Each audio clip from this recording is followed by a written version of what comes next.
In this video, we're going to talk about preparing to solder a pin or a wire to a board, and then we'll actually solder the pin or wire to the board.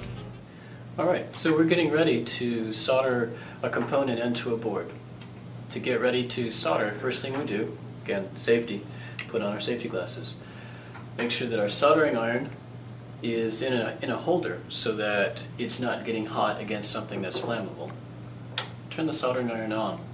Make sure that our sponge is wet. I like to wet it with some deionized water.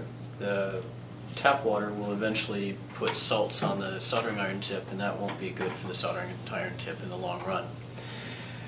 Take your board that you're going to solder and put it in your clamp of choice and wait a moment for the soldering iron to heat up. Now that we're ready to start soldering, I will demonstrate how to solder a wire onto the circuit board. Normally, when we put components on circuit boards, we'll put components on one side, we'll solder on the other side. So I'm going to put the wire in from this side and I'm going to solder on this side. Before I start though, I'm going to make sure that this copper is completely clean and ready to accept solder.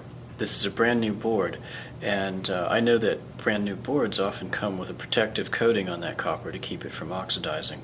I clean off that protective coating with just a simple pencil eraser, so I'm just going to scrub this a little bit to clean that off.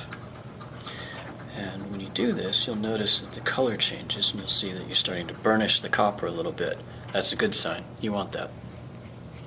Perhaps you can see that. So, now that I've cleaned up my copper, I'm going to put my board in my clamp. And I'm going to grab my wire. I'm going to strip the wire with the wire stripper. It's probably a pretty good length right there. I'm going to put the component in from the bottom side. Once the component lead is in, or the wire is in, I bend it just a little bit. Don't bend it too much, and don't bend it so it touches another pad. Just bend it. All you want to do is make sure it doesn't fall out. Every time you pick up the soldering iron, you want to clean it off on your sponge.